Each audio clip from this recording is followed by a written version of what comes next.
Welcome back to the Boxing Bookie. We are back. I got the dream team in place. I'll never get this many superstars in one room ever again, so long as I live. I got everybody here. I got Johnny. Johnny says boxing. I got Muscles. You guys know Muscles, and of course, I got the champ, Tommy Rainone. Big fan. Tommy and Paulie's big fight forecast. Big fan. Introduce yourself, Tommy, and tell everyone where they can find you, what you got going on with Paulie. Well, our podcast is new, so we're like the new kids on the block. We're only 2 months in, but it's been going well so far. For the most part, I mean, most of these picks, because we do mostly prop bets. Anybody can pick a money line. I mean, and there's no value in a money line, but for the most part, we do prop bets, and I don't know. I'd have to go back through all the episodes, but it's got to be like a good 80% ratio at this point. I mean, there've been a couple that nobody's expecting, like Farmer to get starched in one round. Nobody saw that coming, So you're gonna get a couple wrong here and there, but for the most part, I mean, it's been a lot of fun, and we enjoy doing it. It's a pleasure to have you on. We're gonna get into a couple of the big fights. Johnny, you want to plug your channel? You want to tell us everyone where they can find you? I know you're live now too, but you want to tell everyone where they can find you? Yeah, guys, if you're not tapping in, YouTube, Johnny Says Boxing. If you are tapping in on my channel, welcome. Gary from 3D, Tommy Rainone, follow his channel. Muscles is in the house. And, let's get into this. This is going to be fun, man. Thanks for having me on your channel, Gary. And Tommy, nice meeting you. Razor. And Muscles is my guy, so let's do it. Usyk came through with the $10 super chat for you.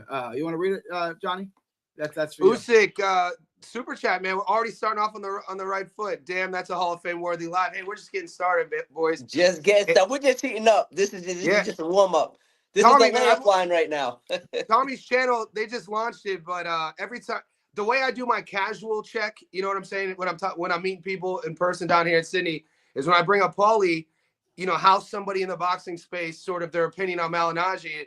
And you could tell right off the jump if they don't know anything about boxing based on what they talk. You know what I'm saying? Because Paulie's kind of crossed over into mainstream, and but he knows his stuff. He's one of the wizards I always turn to, and I'm glad that you guys have your channel. And it's a grind, mate. So just keep chopping wood, and we're happy to have you here. Yeah, I'm glad to be here. Like I said, new kid on the block. I'm just happy with the way things are going for the most part, because some of these fights I've had to really stress out. I mean, because listen, the worst thing you want to do is you don't want to cost people money. You can't be 100% accurate, but I mean, if I could be 80% accurate and I could pull off upsets once in a while, like Fundora or Rizzo, that's all I want. Yeah. Muscles is calculated by my percent. I was about 80%, right, Muscles? About 80%. I was about 80% when you calculated my picks. Yeah, right? Your hit ratio, your win ratio is about 80%. Yep. I'm not trying to brag or anything, but yeah. No, Gary. the thing about it is, because I found you guys because breaking down boxing, I was never giving my prediction, and 6 months ago my channel basically forced me, because I would do the breakdown stats videos and they would, why don't you give your prediction? Why don't you give your prediction? And I thought I was doing a disservice trying to pick a winner or a loser. And then I started doing that. And then what I realized, Gary and Tommy and Muscles, is nobody pays attention to the wins, mate. It's when you pick wrong. That's when the haters come. You know what I mean? You could be 98% right, which nobody is. 80% is amazing. 80% is amazing. 60% is amazing, Johnny. I gotta be honest, dude. I mean, out of all the comments on my videos, I've actually only gotten quote unquote bashed once, and believe it or not, it was by a female. Because Manny Pacquiao got a draw, and I'm like, listen, what do you want me to tell you? I'm just like, I said the fight was going the distance. It went the distance, and it went the distance, right? There wasn't a thing pointed towards a Manny Pacquiao win. You know what? Obviously, Barrios is worse than I thought, and Pacquiao pulled out, what should have been a victory. But I didn't put any money on Pacquiao. I bet that fight to go the distance all day. You put money on it to go the distance. What was that paying? Was it plus odds? Let me think. I parlay everything. So no, it wasn't plus. It might have been maybe minus 120 or something like that. It was close to even money though, Tommy. It was like minus 115, minus 110. Yeah. It was super close. You got a $5 super chat, Johnny. Appreciate the super chat. Boxing fan in the house, supports the channel. Boxing fan, if you're not following Tommy and Paulie, follow him as well. I know boxing fans following Gary. So yeah, definitely follow Tommy, man. One of the sharpest in the game right now that I know of, man. super sharp, very accurate with his predictions. Knows I how to can't wait break to down hear his fights. system though. Elite. Oh yeah, I can't wait, Tommy, because I'm like a system guy. Like, the way I view the world, like analytically. So Muscles is messaging me like, "You wait till you hear how Tommy goes about it." So like, I'm sitting here like, listen, I was I got a lot inspired, of bro. sense. That's all I'm saying. I'm inspired. You know what I'm saying? I'm keeping Tommy, it real. you're the guest here. You're the pro. We want to pick your brain. I'm going to pass you the rock. I'm going to let you run point for a little bit. Tell us your methodology. I'm going to pull up DraftKings. But what do you look for in a bet? I see you bet mostly props. So do we. Yeah. But what do you look for? All right, listen, I got a lot of different betting styles. I actually we did a standalone show a couple of weeks ago where I just discussed a lot of the do's and don'ts of betting. But I'll give you one example coming up, right? As you guys know, politics run deep in boxing throughout the course of boxing history.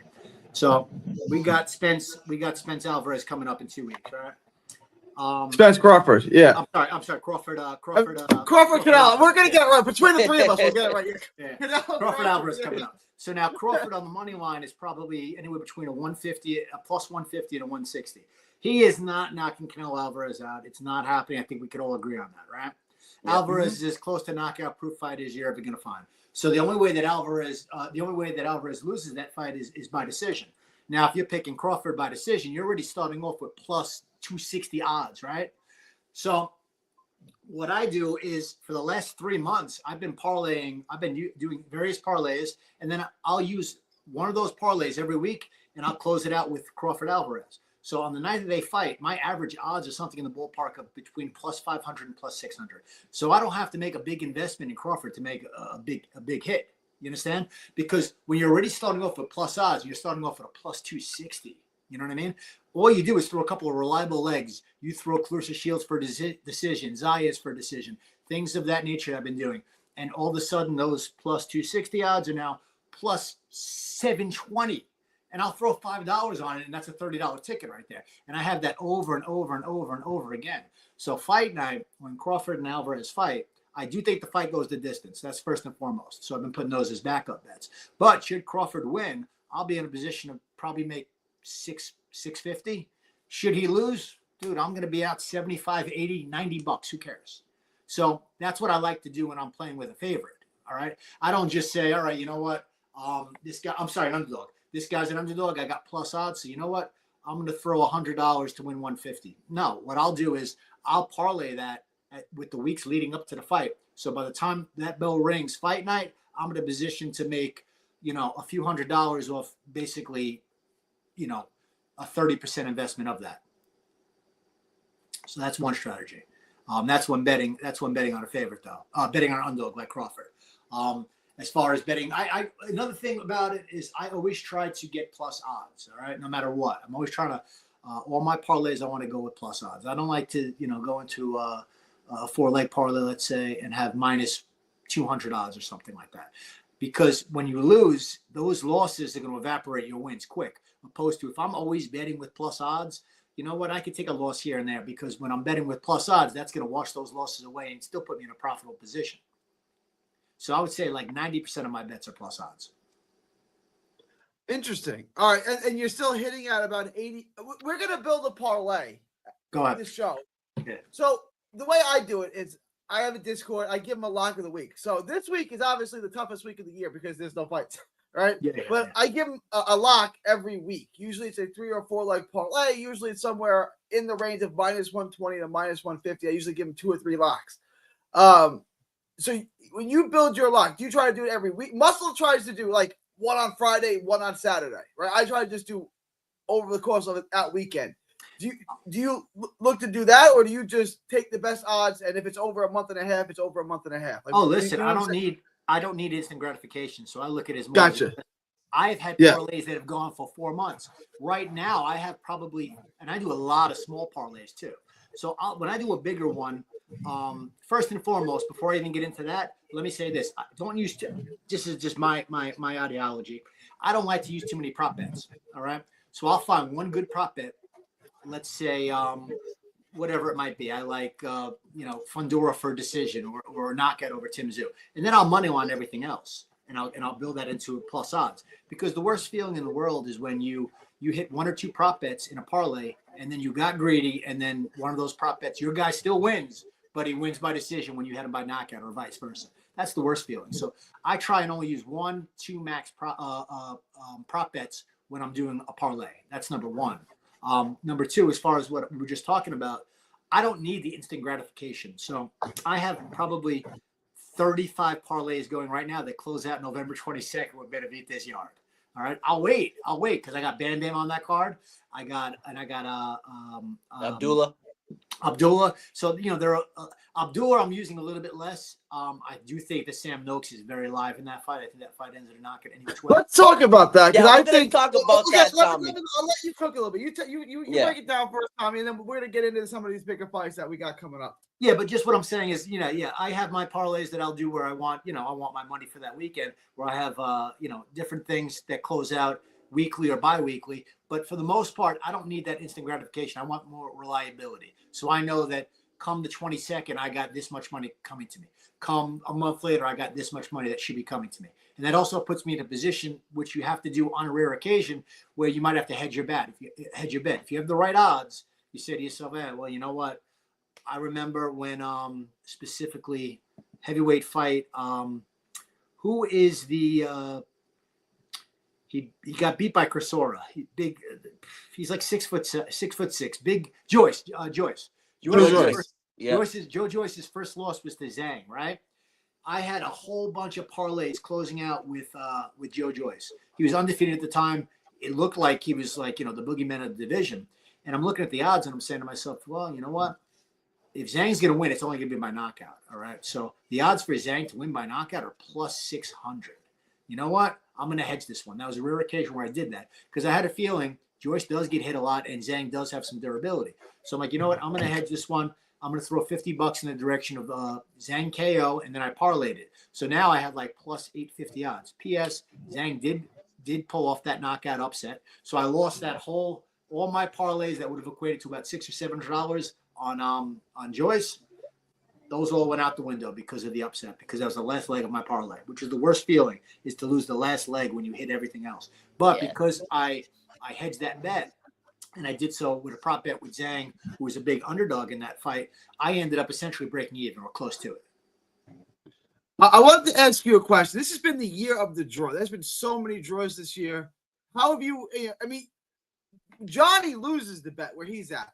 In the States, it's usually voided out, but he's got three-way betting. How have you done? How have you dealt with the draws? We talked about the Barrios fight before. There was the Omar Trinidad. There's just been draw after draw after draw. How is that? How have you worked around that? Well, simple. I discussed this on that standalone show that I did a couple of weeks ago. People need to understand and know the difference between a two-way money line and a three-way money line. Very big difference. So I have, over here in the States, in New York, I have 5 different apps that I use. I use DraftKings, I use FanDuel, MGM, Caesars, and Bally's. All right. So I have different options. I don't like MGM because MGM only offers you a three-way money line. So if you end up in a situation where Trinidad got that draw a couple of weeks ago, you lose your money and that's it. Right. But I used that's why I rarely use MGM anymore. So I like to do a two-way money line because when the draw happens, it just voids your bet and your parlay continues. Right. Right. And we use DraftKings. It's all two-way betting. Yes. And I feel like the Barrios fight, I thought Barrios probably lost. I think I had it even on my card, but I was not feeling good. I had Barrios on money line in my parlay. I'm like, I'm going to lose this by a 47-year-old Pacquiao who's going to come. And I got the draw. I was like, thank God. But then there's other things like the Trinidad fight where I thought Omar Trinidad clearly won. And then he gets a draw. Yeah, and that ruined my parlay. Well, it didn't ruin my parlay, but I didn't get paid out as well. Yeah. It's been rough with the draw, but like you said, if it's two-way, it hasn't killed you. If it's three-way, two-way, it's not gonna cost you money as far as what you're gonna make overall, but it's not gonna knock you out of the box. Three-way, it's gonna wipe you out. That's it. You lose. All right, we got so. All right, I wanna build the parlay. So let me start with you, Tommy. The bet I'm gonna build a parlay over the next couple of weeks or months, right? And it's gonna be plus money, and I'm gonna give that to my Patreons as a lock moving forward. All right. On the Crawford on the Crawford Canelo fight. What bet do you like? The over Crawford by decision? What bet do you like the best as far as value? Because to me, it's to go the distance is the bet I like the most. But yeah, I think I'm going to tell you why that fight I think goes the distance. I think I've been saying it for a while. I've been betting Alvarez for a decision for the last 3 years. His knockout days are over, and now the odds makers have caught up with that. But I remember getting Alvarez over Ryder by decision for like plus 340, and getting Alvarez over Charlo for decision for like plus 250. So Alvarez hasn't had a knockout in like 3 or 4 years, right? He'll drop you, he'll hurt you, he'll stun you, he'll cut you, but his finishing days are over. He's getting over. He's older. He's a declining fighter. So I do see that fight going the distance. So I think that's a safe bet. That's a safe first leg of your parlay. If you're building a parlay and you want to start off with that one, that's probably going to be the hardest leg of that parlay. To me, at minus 300, minus 330, it's pretty good. I can't see that fight not going distance. Crawford's not getting stopped, and Crawford's not stopping Canelo, so we're out of options here, right? Like we're going the distance in this fight, as far as I'm concerned. Yeah. Muscles, Johnny, you guys agree with that? Would you sign off on that? This fight's at least going the distance, regardless of who you pick to win. Oh yeah, 100%. I was on with you earlier today, Gary, and I said the same thing. I said the over and the distance is the play this fight. What's the over paying? What's the price on the over? The over is minus 390. The distance is minus 330. Yeah, see, I mean, come on. The bookers are telling you right there, you know. Muscles, why don't you tell Tommy about the success you've had with the under on the knockdown props, and is that something that he bets? Because what are you, 13 out of 14? Betting that I explained this to Tommy before. So I'm 13 out of 14 on those under 1.5 knockdown props. I've been absolutely killing it on those. But the thing with that prop is you have to know which fights to use it on. So with me, if I know it's, for example, I never bet on the under 1.5 on heavyweights. I only did it once, and it bit me in the ass on the Johnny Fisher fight versus David Allen fight. Which is still a technicality, because it seemed like they stopped it and then he went down, and it's like, Right. Had that hit, I would have been 14 for 14 on these knockdown props, Tommy. So I'm very careful on who to use it on. I like to use it mostly on lightweights and welterweights. But yeah, that right there. I mean, my first bet on that was actually Better V than Bivol. Okay. I think I bet like 10,000 at the time on the 1.5 on their first fight, and that hit. And then I did it again on their second fight, and that hit again. And then after that, I just kept using it, and it just kept hitting every week. So as long as I took a page out of your book when you mentioned the Jojo Diaz Regis fight. Regis, yep. A few weeks ago, and I don't use knockdown prop bets often, but in that one I did do that because I had that fight going the distance all day. So all of my bets were for that fight to go the distance. Had a couple of small parlays with Regis to win by decision, but any which way I saw that fight go in the distance. I actually saw an outside chance of Jojo pulling the decision out, the upset out, and he had it, and he fought well. He had his moment. Yeah, he did. Obviously, he hurt Regis over and over again, but I also put the prop bet in there for him to for nobody to go down, and I was worried because Regis was skating a few times, two times. The next fight I wanted to ask you about, Tommy, was September 5th. Jack Bateson, Mick Conlan. I like both. Conlan scares me, man. Yeah, there's been a lot of discussion on this one too, Tommy. Did you watch the tape on Bateson? Like, I get I'm gonna be honest with you. I'm with you, but I watched Bateson like this. Let me take a look at Bateson's record. I have not. I'm going to tell you right now. I have not seen footage of Bateson yet. I'm going to take a look next week. But I looked at him on BoxRec, and I'm like, this guy's live. There's no question about it. And Conlan, I had another guy on Chilltown who was saying the same thing, and then he watched the tape on Bates. He's like, "All right, Conlan's probably safe in this fight." Yeah. Okay, I remember looking at this guy's record. He's 20-1. He's got 6 knockouts. He's not a puncher. Just Conlan should win this one, but I think Conlan might be a tragedy waiting to happen. This guy, I mean, his chin is so dented. I mean, his punch resistance is absolutely gone. So I wanted to ask you about that. So Conlan money line is minus 190. Yeah. To go the distance is minus 205. So they're both around minus 200. Yes. So if Which I'm one would you, you like better? if I'm Yeah. you, I'm not gonna get greedy. I'm gonna stick with the money line on that one.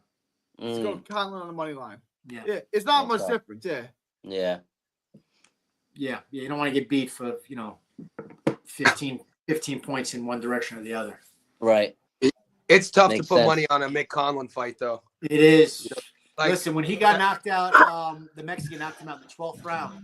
They took him out of the ring on a stretcher. I mean, well, he was winning the Lee fight. Wood. Yeah, I mean, Lee Wood. Lee Wood- Lee Wood, Mexican. It wasn't The Lee Mexican. Wood knockout. He got knocked out by Lopez too. He's been knocked out by a lot of people. At this point. Yeah, but that fight, I was so sure that Conlon was going to win the world title that night. 100%. Matty dropped him in the first round with a hook. He was dominating early, and then he faded down the stretch. And I'm like, you know what, man? This 12th round is going to be interesting. And then he laid on the ropes. He was exhausted. He got caught, and man, that was a tough loss. He hasn't. Yeah, he hasn't worn it well. He's one of those guys on my list. I'm not going to bet on that fight. Yeah, I'm not playing this.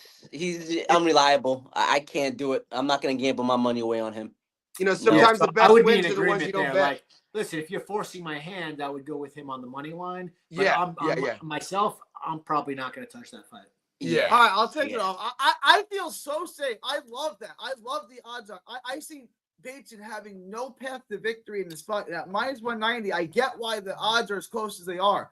But I look at Bateson. Bateson has zero pop. He doesn't sit down on his shots. He's looking just to score. There's no way he stops Conlon. Like, that's out of the question, in my opinion. So now it's like he's got to go get a decision in Ireland against Conlon on the back foot against a guy who's way more skilled than him.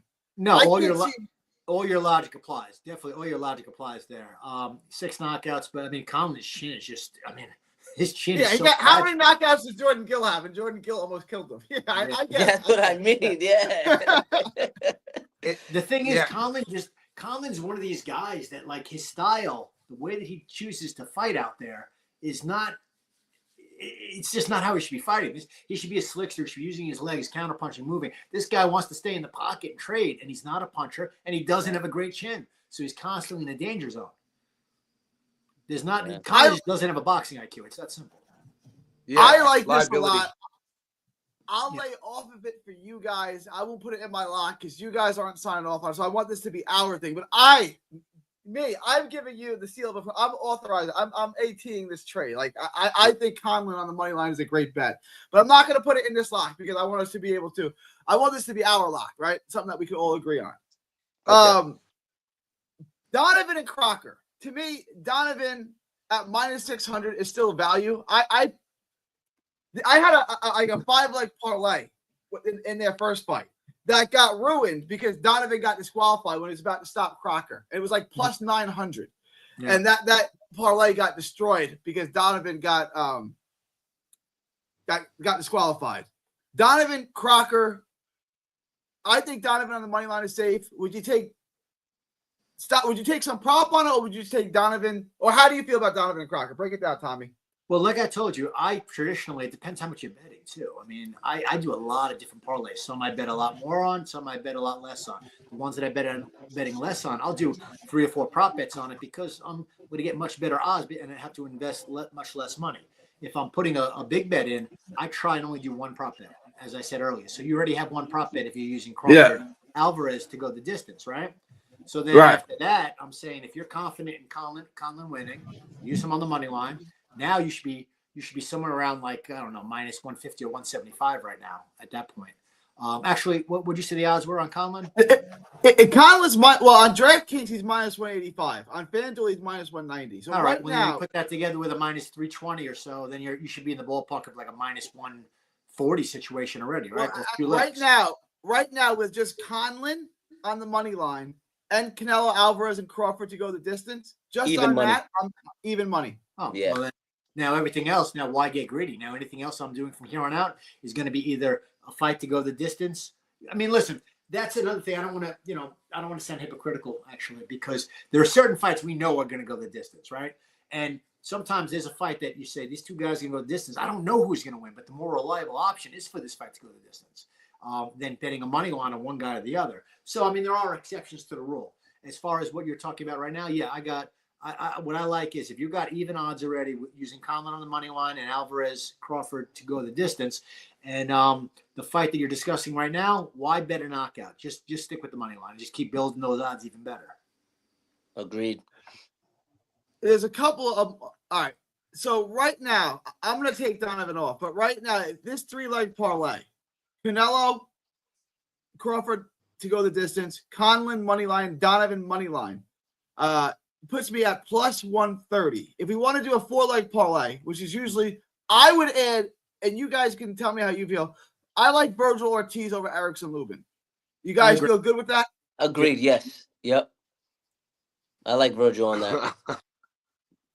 I can't wait for that fight. I'd rather. We know how you feel, Johnny.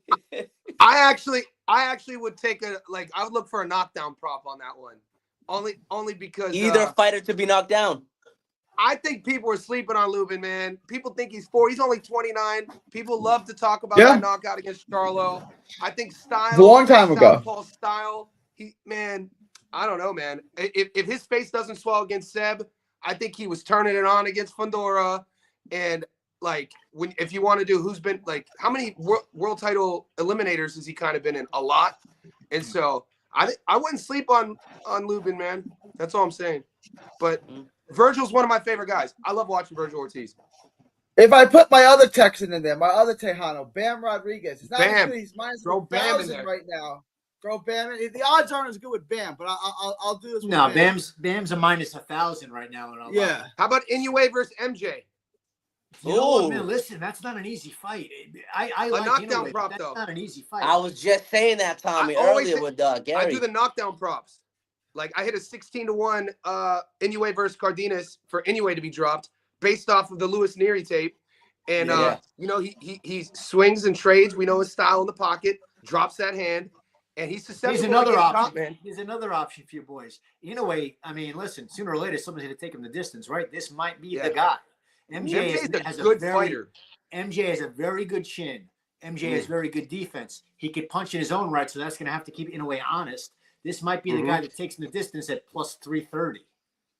I can't wait for that fight. Is that what you're getting on at plus 330? For the decision by Inoue. Not to go the distance, but for the decision by Inoue. But you're going to get plus odds for the fight to go the distance. Yeah. Oh, absolutely. Yeah. I seen him fight. I actually called his second or third fight. He fought right here in Brooklyn. And I didn't know who he was at the time. And I'm watching the angles and everything. And I'm like, Jesus. Because that's when Lomachenko was, kind of taking over. And I'm like, this guy is just like Lomachenko. You see him up close and you appreciate him a little bit more. I was also there when I also saw him fight. Was I there when he won his world title? He won 2 world titles, right? Mm-hmm. So I think I was there the first time. The first world title they won was in Florida. It was actually on the same card that Jake Paul made his pro debut on. And I saw him fight that night. He looked phenomenal. So, MJ is a real good fighter. Inoue wins. I mean, it's tough to bet against Inoue, but that's no walk in the park. That's going to take – think about this way, boys. Since Inoue has gone up in weight, he's going more rounds, right? So now he's going to stop guys the second half of the fight. So what is he, 34? He's 34 now?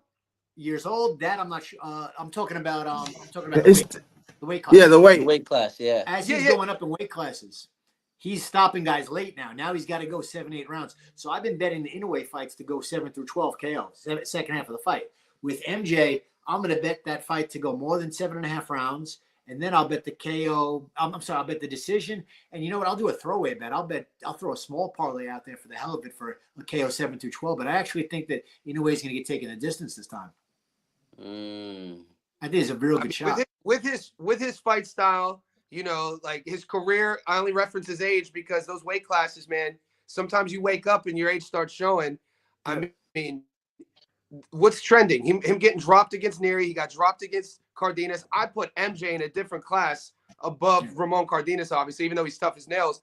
I don't know, man. Maybe what's MJ paying? The thing with I'm sure somebody's gonna spring. I mean, you guys, I'm sure it's worth looking at. It's worth looking at. You guys will be in agreement if you bet on all the Inoue fights as I do. Honestly, Inoue is susceptible those first 3 rounds. It's like walking a tightrope with him. As the fight progresses, he makes adjustments better than anybody maybe in the sport right now. He makes adjustments and he just picks you apart and figures you out. And like his last fight, he got dropped early and then he made the adjustment and took that hook away for the rest of the fight. All right. He never got touched with the hook again. Never once. And the couple of times that he did get touched with it, he rode with the hook and he took the power off it. But this is the thing. Inoue has a big boxing IQ, but I think that Inoue is very susceptible in every one of his fights, especially since he's moving up in weight so much now, those first 3-4 rounds. So after 4 rounds, it's all Inoue. That might be a situation where you might want to make a live bet, which is something I'm becoming more and more familiar with and confident in doing. The Prince wants to know, and Billy Martinez, which I think is a great fight. I've been alone on this. I'm taking Martinez, and then Walsh Vargas, which I don't know, man. I like Billy. I love Billy on this fight, fellas. Look, everybody loves Lester. Comes from B&B. Bud Crawford, Bomac, good fighter, undefeated. But mate, man, I don't know if I'm seeing what everyone else is seeing. Christian Billy's a monster. Well, it's his endurance, bro. He's so easy to hit, though. Like, if you're willing to stand in the fire and walk through the Listen, fire, I thought he lost his last fight to Pulo. I thought he lost that fight. Who? Martinez? No, not Martinez. Billy in his last fight. He won by knockout. He knocked. No, Billy got taken the distance. First time Billy won by first round knockout. No, that was the previous fight, Tommy, that he went the distance, I believe. His last fight, the most recent one, he knocked him out. No, I'm talking about fight that was in Queens on the Shakur. He went the distance with Derevyanchenko in a very close fight, which the score. But that was like 2 fights ago, right? I'm sorry. I'm confusing him with Lester Martinez. Yeah. Wait. All right. Okay. Yeah. No. Billy's a beast. Billy's a beast. I'm confusing him with the one that fought on the Stevenson card, who had his first time getting taken the distance. Lester Martinez fought Carlos Gongora, and that went Gongora. And Gongora's a tough fighter. Yeah, he is. Gongora's good. He's nice. Sergio Matias. That's who I was thinking. Oh, Matias. Okay. Yeah. Against Puello. Yeah. And then the other one. Martinez is very good as well. I think the fight probably ends in a knockout either way. Oh, yeah. I think a knockdown prop. I think a no distance way knockdown prop. Either fight to be knocked down is an extraordinary bet in that fight. Absolutely, yeah. And then Walsh and Vargas. This to me, I guess I pick Walsh, but if you're getting plus 300 on Vargas, is that just worth rolling the dice? Like, it's good value on Vargas. I'm not that high on Caleb Walsh. Like, I understand they love him. He's been highly promoted. His opponents have UFC Fight Pass guy. You know, Dana White is like manufacturing him is like, you know what he's doing. You know, I'm not telling you guys anything you don't know. Great white hype. He's got the built-in Irish fan base. I get it. Yeah. I think he's got good size for the weight class. I think he's very good actually. Is he a future pound for pound guy? Maybe not. That could be a stretch. But I also think that with Vargas really hasn't fought anybody yet. Emilio Vargas, his resume is not good either. Yeah. This is not the best. This is Fernando Vargas. Yeah. This is. What's Callum Walsh's best win? Good play. Yeah. That's a good point. They matchmake him very well, though. That's the thing. Yeah. Very good matchmaking.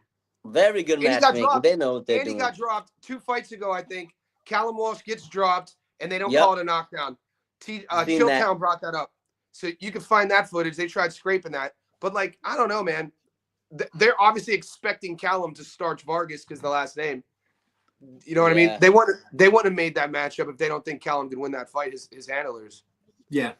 And again, this isn't the better of the Vargas brothers. Exactly. 21-year-old kid. That kid, in my opinion, is not only is he a future world champion, but I think he's a future pound for pound guy and a potential crossover star. He's just got it all, that kid. Emiliano. 21 years old. There's a lot of room to grow. This kid, this Vargas Jr., he's 28 years old. They got to make a move with him at this point. He's brave. You know what I mean? He's fun to watch. Yeah. They're gonna pay. What are the odds right now on that? Minus 380 I saw. But I also saw minus 250, believe it or not, on DraftKings. No way. Ooh. Gary, Walsh? Gary, who do you like in Walsh, that fight? minus 250 on DraftKings. I saw it today. Ooh, Walsh interesting. right now is minus 300, and Vargas is plus 225. What's the smart bet? I think I like Walsh to win. I just don't love the price of it. I don't love it. Minus 300 to me, I don't want to call it a 50-50 fight because I do favor Walsh, but I don't favor him 3-1. Like I think he should be like minus 180. I think the odds on that should be a lot closer. I think at plus 225, I don't know. Maybe there's some value in Vargas. To me, that's why I'd probably pass on this one. I'd probably not. So if you're gonna pass on that one, but you are high on the Conlon fights, you're more confident in the Conlon. Yeah, I'm more confident Walsh winning than Conlon winning. I'll tell you that much. Little conflict of interest going on here. Yeah. That's a good I would question. bet on this before I would bet on Conlon. Yeah, I would take Walsh over Vargas rather than bet on Conlon, I think, too. you But guys here's all the like. thing.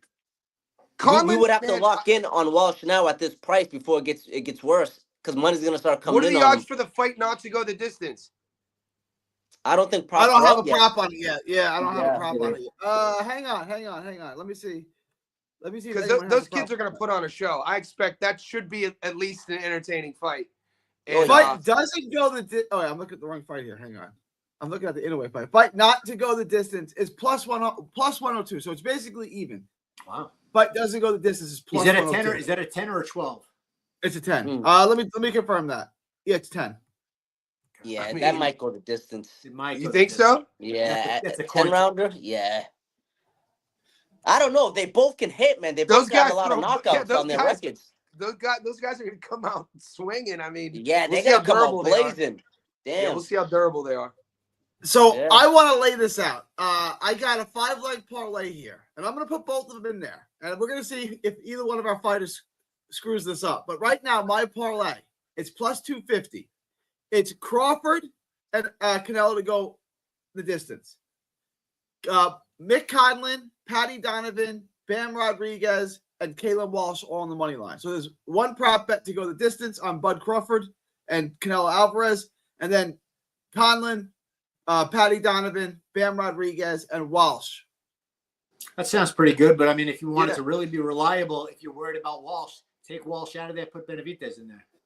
You guys, I may just put Benavidez in there for the hell of it. Like, why would I not? You're right. I didn't even think of that. Yeah. Benavidez, okay. Or take No, Conlon out. We don't want because if Conlon messes up No, the parlay, that's I'm leaving. Then it's on me. Then we You will know have what I'm another saying, show, Tommy? Like- and you can all call me dickhead for ruining the parlay. But that's my guy. I'm leaving him in there. If I'm wrong, Hey, then listen, you guys Gary, can you call me believe out. in your tape study. You believed in your tape study. You're confident. Go with it. Are the odds out on Anthony Yard and Benavidez? Yeah, Benavidez. I don't mean to sound No funny. way. Benavidez I is think- only minus. Yo, this 800. is gonna be a fight, boys. I don't know, telling you. man. Did you watch Yard versus Lyndon Arthur, his last fight? Yes. How frustrating is it to watch Yard operate? It takes him like slow starter, gives way early rounds. You kind of want to shake him a bit. He frustrates me to watch, man. Yeah. He was like that versus Bivol too. And I bet him for the knockout in that fight. I won on my parlay is on the money line, but I expect him to score a knockout. And he went the distance at like plus 300. Same. I broke that fight down, and that was a tough fight card to call. That was when you also had who's the kid? Vidal Riley was on that card. Oh yeah, Vidal Riley. Yes, there was a lot of 50-50s that night. There was a lot of 50-50 fights on that card. But yeah, Anthony Yard, man, he frustrates me. Yeah. But I think Benavidez, that's easy money. Yeah, me too. I think I think Benavidez stops him. To be honest. Usually All I right, would say that so- I would pick Benavidez for the knockout, but Benavidez is not punching the same at 175 that he punched at 168. At 168, that's a very good point, Tommy. Very good point. Very good point. I like this. Money line might be the better play there, or the safer play. Benavidez on minus 800. I still think there's value in there, right? Like there's no way Yard is beating Benavidez. So is this Benavidez, Walsh, Bam, Patty Donovan, Conlon money line over to go the distance on Canelo Crawford. That's going to be plus 288. It's pretty good, right? Throwing Abdullah in there, G. What are we doing? Well, I wanted to get to that because I think Johnny and Tommy both think Noakes have a shot. I don't think Damn, Noakes is a dog. No dude. shot. No guys shot in my sleep- opinion there. Stylistically, he's all wrong for him. I think I'm an Ohio guy. Abdullah's special, You know, guys. Come on. I grew up in Northeast Ohio. I'm a Youngstown kid. Obviously, I'm a loyalist to Ohio fighters, especially Northeast Ohio fighters. And Abdullah's a beast. Of course he is. But, dude, Sam Noakes, man, he can fight, dude. I love that they're fighting. I'm not saying I'm taking Sam to win, but what's the knockdown prop on that page? Let me throw this at you, boys. I looked it up today. So you want to bet if you're iffy like I am on Abdullah Mason at minus 450, right? Dude, this fight's ending in a knockout one way or the other. That's 100%. like minus 120. That's the money then. That's the bet. That's the bet. Yeah. But not to go the distance. I have minus 148 on FanDuel. I don't have it on DraftKings yet. Okay. But I think that's. I agree. Someone's getting knocked out in this fight, right? I mean, one has, one It has won't like be Abdullah, I'll tell you that. I don't think Abdullah Mason's ever been past the 6th round, and Walsh has been the distance, the 12-round distance. No, I'm sorry, Noakes. He's been the 12 rounds, I think, once, right? But Abdullah's never been past like the 6th round. No. I mean, Noakes has, I think, a 75% knockout to win ratio, something like that. Abdullah's is like, what, 90 plus? Even higher than that, actually. Even higher than that. Someone's getting stopped. In 17 fights.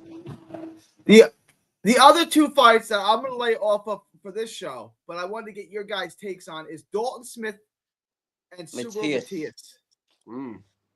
Look, man, when Matthew Germain came from Canada to go to the UK just a couple months ago, and they gave Dalton that headliner kind of like, feature hometown love event around his name, Dalton was being marketed as a super athlete, great boxer, could crack.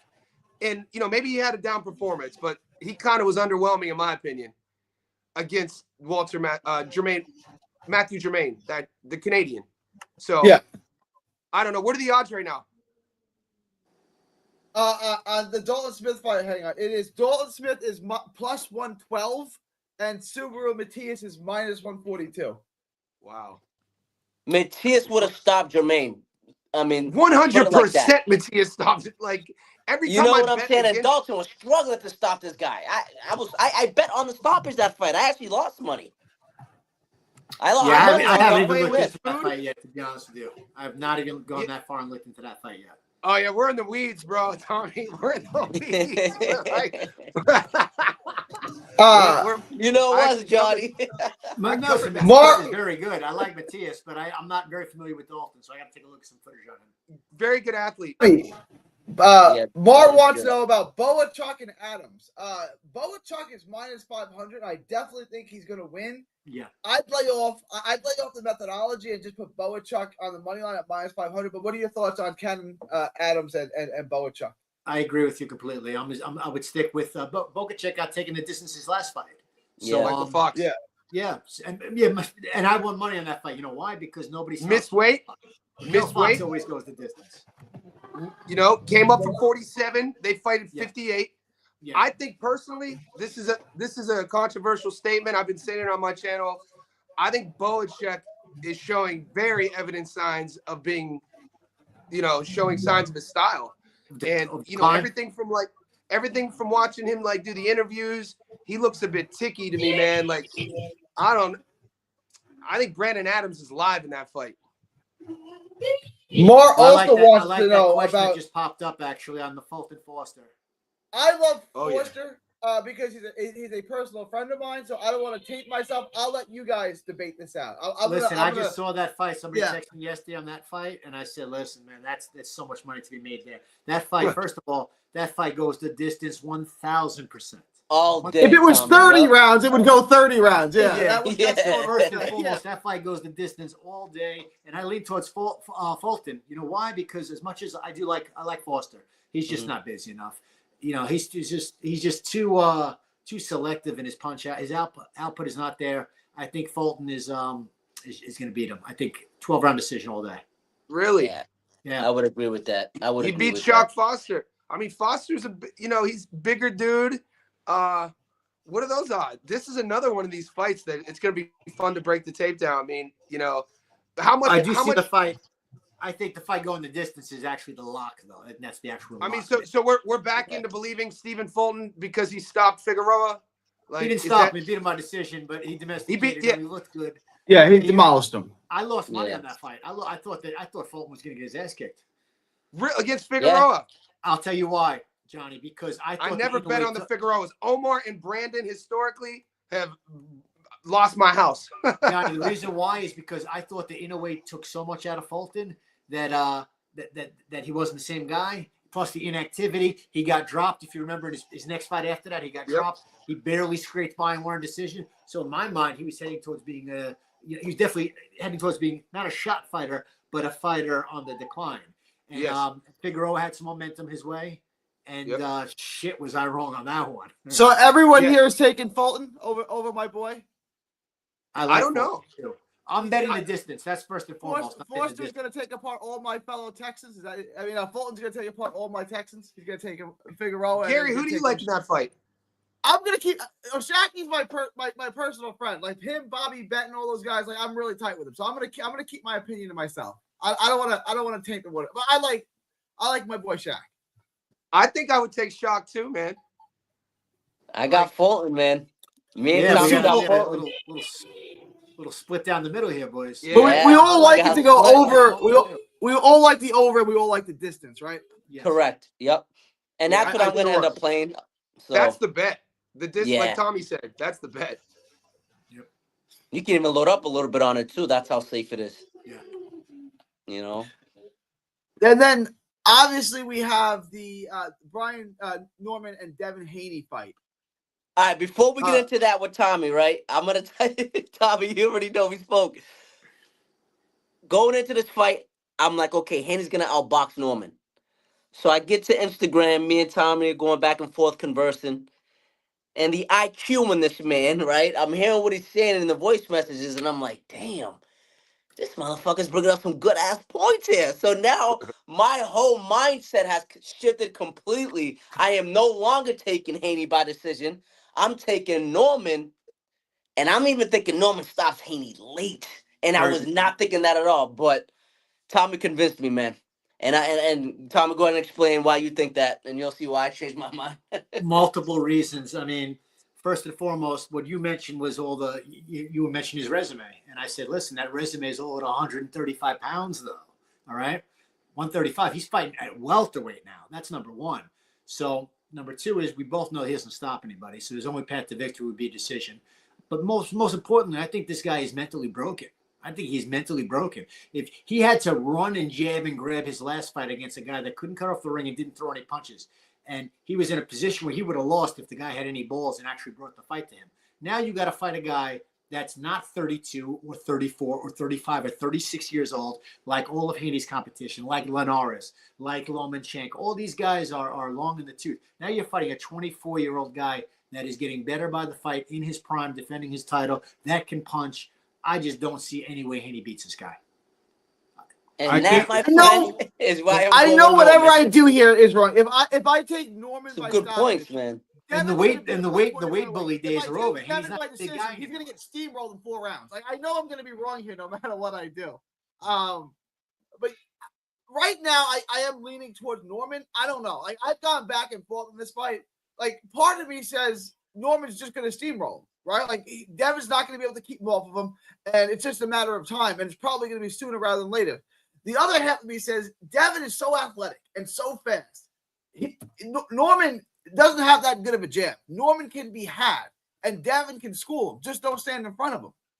Yeah, but the thing with this, and the thing is that I think that Haney, I really think the guy is mentally broken.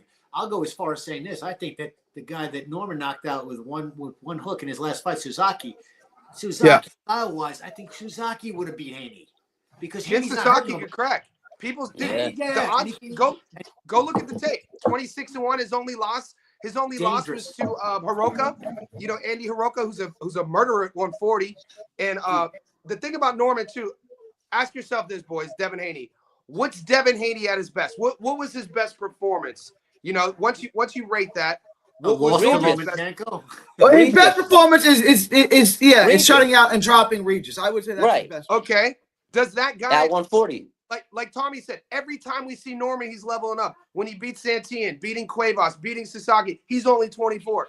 So Norman's best version we just saw. I mean, how do you bet against that guy against Devin? None of those guys that he fought, you have to track down. Like you have to. When Devin got knocked out by Ryan Garcia, he stood in front of him and kept getting hit by a left hook. I couldn't believe he kept doing it. Like, stop standing in front of him. Get on your bicycle. Yeah. He could have made that fight so easy for himself too, man. Devin, I'm talking about. I think people underestimate. Dude, Norman's fast, man. He's an athlete as well. So like, he is. He's a much better. He is. And he could crack. And he's a dog. You know what's going to happen? I just have this feeling because he's so susceptible to a hook. Every time he throws that jab, he drops the backhand. He drops the backhand. And that's why see that right there. Yep. The footage that I've been watching. He doesn't tuck the chin. Normally he doesn't. Hooking. He keeps the chin here, instead of there. Like there are little things, and it's kind of why he's look. I'm not hating on Devin.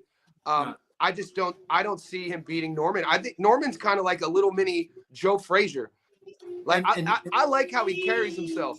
And Johnny, Like, listen, I'm going high into on that fight Norman. going into that fight, and I predicted, I nailed that one. I said, A, that fight's not going to go the distance. It ends in a knockout. I said, B, I got Norman by knockout, and C, I got Norman on the money line. So I hit it every which way. But I was very worried because Suzaki the guy's a kamikaze pilot. He comes out there. I hit under 5. Let me ask you a question. Knockout under 5. I was worried about Norman in that fight going in, and Norman domesticated him, hit him with some hard shots, and guess what? Domesticated him. Those shots, and they didn't bother him. He's got a very good chin. He's got good defense, hard to penetrate, and then that knockout of the year. And that hook, that's nasty. Let me read the super chat from an real quick. awkward angle as well. Johnny, let me read the super chat. I want to ask Tommy a question real quick. Carlos Vargas shout out. Norman is athletic as well. Norman going to touch him up, power in both hands. Norman will get ahead of him and put him out. Thank you for the super chat calls. Everyone here likes calls. I want to ask Tommy this question because Paulie's a mover. So if Paulie's going to pick Devin, if Paulie's going to take Norman, I'm going to take him too. Who does Paulie like in this fight? Norman or Haney? The little discussion that we had on it thus far, and we'll break that down when it gets closer, when we do it on the show. He was actually thinking that Haney's got a chance there to just okay. Then I'm gonna fight and win a 12-round decision. If the mover would have said he's taking Norman, I would. But if he's still holding out hope that Haney can outbox him, I'm gonna hold out hope too. I think Haney has a shot in this fight. Then you would do. Then guess what? Do a backup bet that the fight goes the distance because. And if I do that, yeah, by knockout. Haney can't win by knockout, but Norman can. Like I think there's two ways this fight can end: Norman by death or Haney by domination. By decision. Right? Like, Haney by decision where it's 120, 108, or Norman tracks him down and destroys him in 4 rounds. Like I think those are the two options.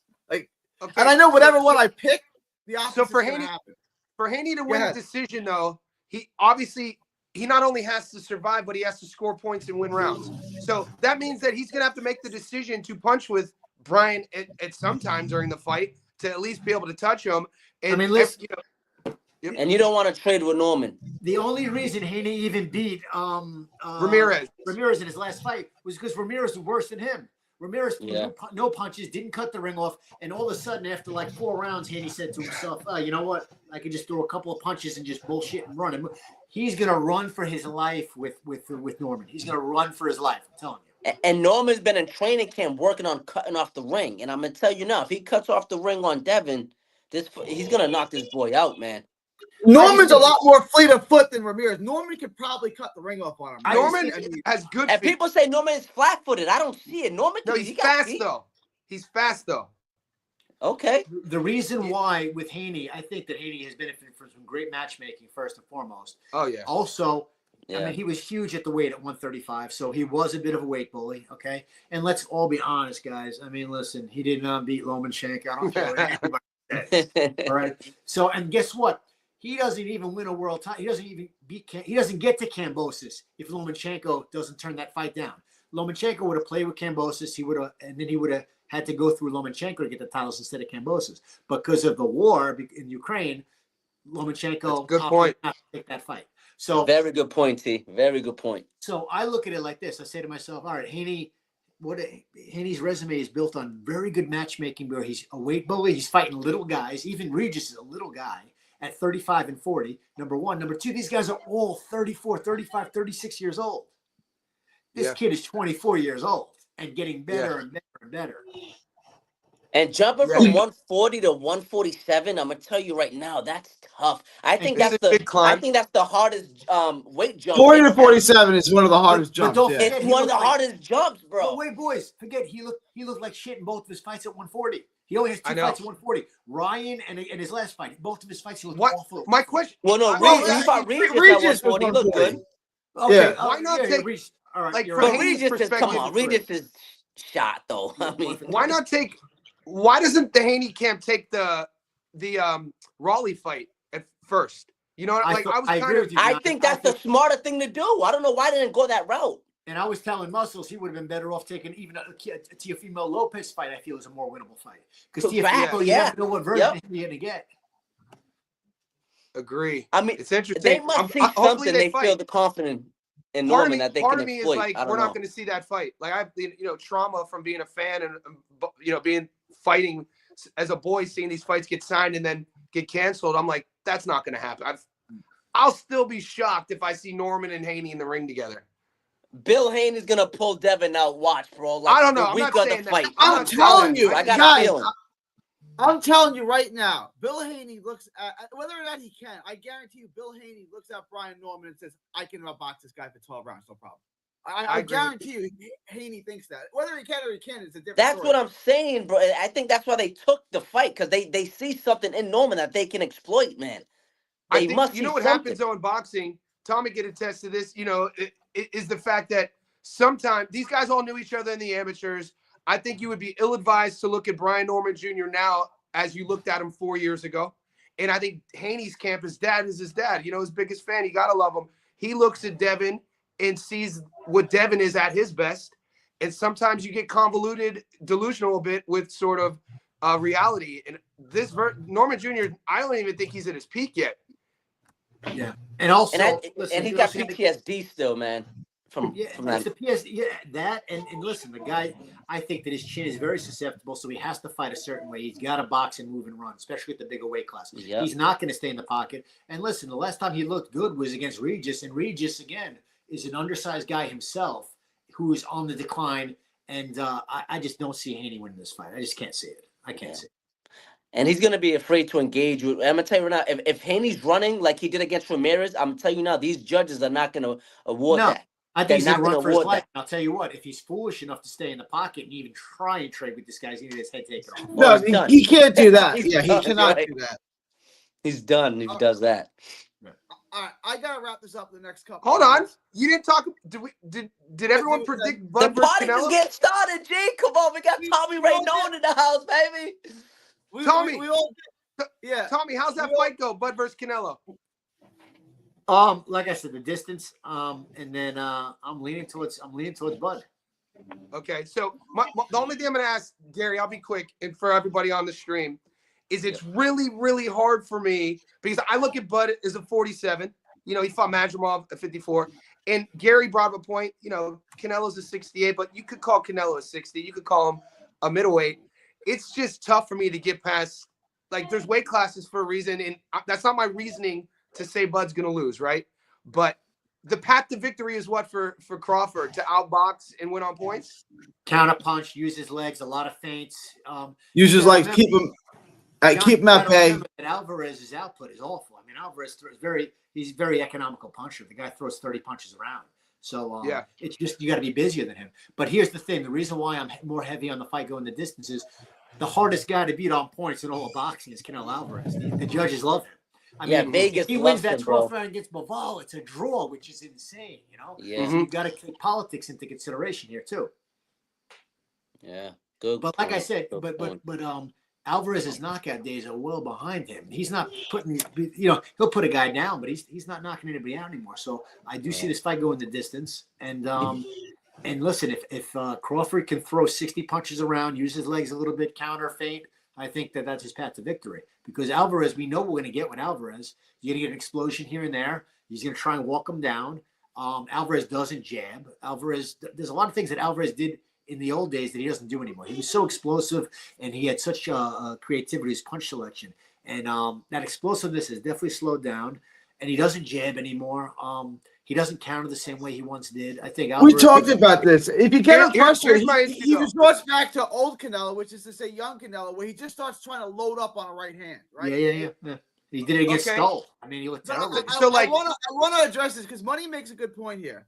Bivol smoked Canelo and only won 115, 113. That's crazy, bro. Is Crawford also fighting the judges in this fight too? Triple G the first time. Look at he the is. First, he absolutely 100% he is. Yeah, anytime you are fighting Canelo Alvarez, you're fighting the judges. Yeah. What's your counter to that, though, Johnny?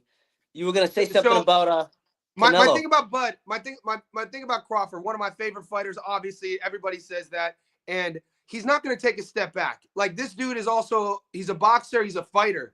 It's in him. Not all boxers are fighters, which is kind of a crazy thing to say. The instinctual component of Crawford I mean, Canelo, dude.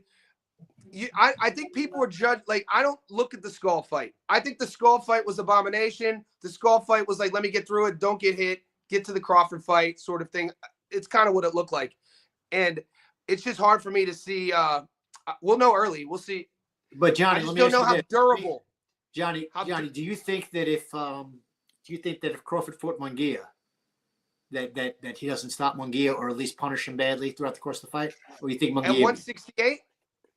Yeah. See, I don't know, man. I don't know. I think there's weight classes for a reason. I believe in weight classes. I think John Ryder. People sleep on John Ryder. Ryder is a good fighter. When he fought a kid named Billy Akaway. Billy Akaway, Aussie. At the time, I think Billy was like 18-0, 18 knockouts. And Ryder just steamrolled him. And, Akaway never fought. He pretty much retired him as a 22-year-old. My point is, does Bud beat Ryder at 68? Ryder's a tough out. He's not tough. I like Ryder. Ryder's a good fighter. Yeah, though, Bud's going to be a different fighter at 168. But remember, Bud. Also, one last thing I want to say, Gary, is if we talk about Bud's class and his strengths, you talk about his speed, his counter boxing, his athleticism. When we go up in weight, right? When you look at, we'll do sports science. Our boy Chris Algieri, nutritionist, loves some sports science, right? Plyometrics, using the body to create speed. The calculation is speed creates force, force creates power. That's the scientific component. Is Bud faster at 68 than he was at 47? No. He's not going to be faster. That's a good point there, Johnny. Okay. And if he's not faster, than Canelo. But go ahead. If he's not faster, then he's not going to have more power at 68 than he did at 47. I will shine a spotlight on one thing that people are overlooking that does concern me, is Crawford's inactivity. Yes. All right. Crawford's going into this fight off over a year layoff. And then he's had like 2 fights in the last 2.5 years. So that I'm not crazy about. I think he would have been well served to take a tune-up fight as Alvarez. Agreed. Yeah, agreed. I said that, and I said that before. He should go take a tune-up before this fight. He should have took a tune-up and rematch with Spence and knocked him out in 4 rounds in a rematch. But there are a lot of gray areas in this fight. It's the decline of Alvarez, also the activity of Bud. It's the jump up in weight class. It's a lot of things. This is the last one I want to weigh in on, because to me, this is the value play right here. Thurman's plus 470. I'm betting my mortgage. I will not be paying my mortgage this month. I will be taking the money and betting it on Keith Thurman. Your thoughts, guys? Oh, I think Fedora stops him. Fedora stops Thurman, man. I agree. You better not touch me, son. This isn't. I'm betting the mortgage on Thurman. What? Plus 470. Oh, man, I don't know. Into the stoppage one way or the other. Bet on the stoppage. I'm betting the no distance. Yeah. Like, I kind of put Fedora in the category of Norman, young, a little bit older, but he levels up. He's still learning how to punch down, dude. His aggressive style, Keith. He's not 27 anymore.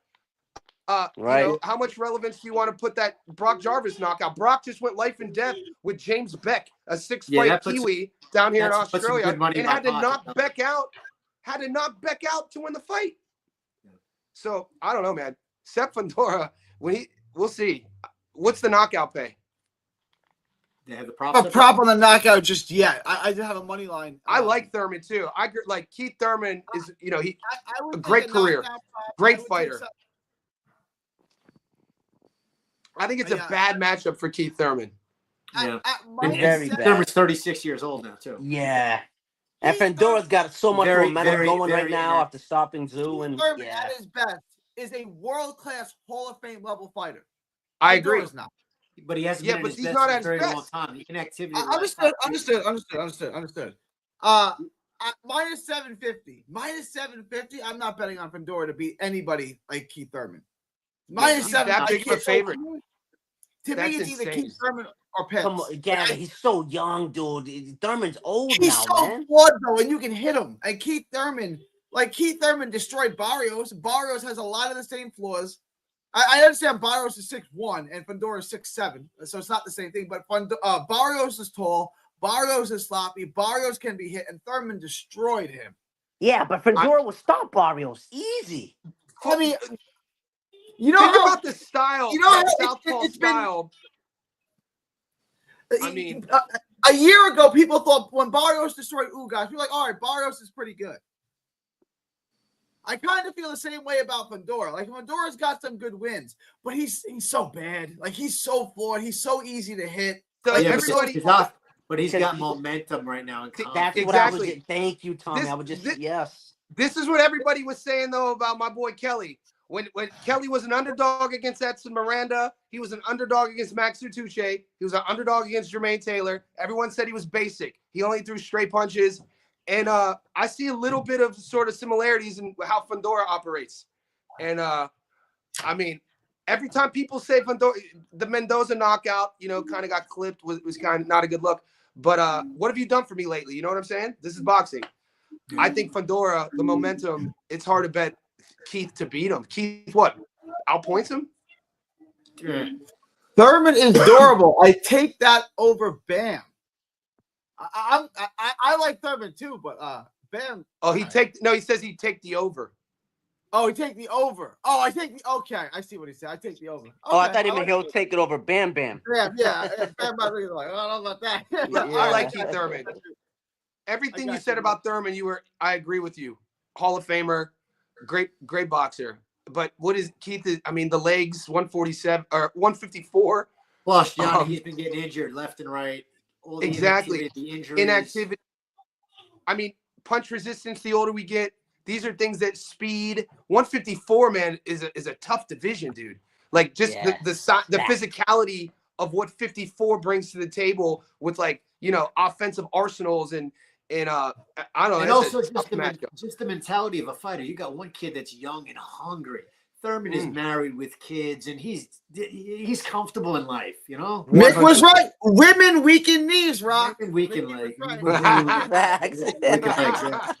Ain't that the truth, boys? I don't want to do this no more. I got a wife. I got kids. It ain't worth it no more. I get it. No, it's a fair point. Guys, I do got to wrap. We're going off an hour. I got to wrap. I appreciate you guys. Tommy, tell us again. Paulie and Tommy's Polly's Big Fight Forecast on YouTube. It's extraordinary. I love it. I'm a big fan. I'm a subscriber. I watch the channel. I get a lot of knowledge from you guys. Johnny, give yourself a plug. Give yourself a shout out. Yeah, guys. Johnny says boxing. Come over. And then Tommy, nice meeting you. And I'll share. I put your channel in my Discord as well. And Muscles, always a pleasure. Gary, thanks for having me, big dog. Yes, Johnny, sir. Tommy, Muscles. Hey, Tommy. Hey, before we wrap up, Tommy, you think you'll be able to get Paulie on too next time? Yeah, I'll get Paulie on. As soon as he's covering this fight in Detroit, so that's the Salama Ali card. He's got a fight at like 5 o'clock in the morning. So and he's training for a fight, but I'll get him on 100% the next time. No problem. Awesome. You're the man, brother. It's been a dope night, fellas.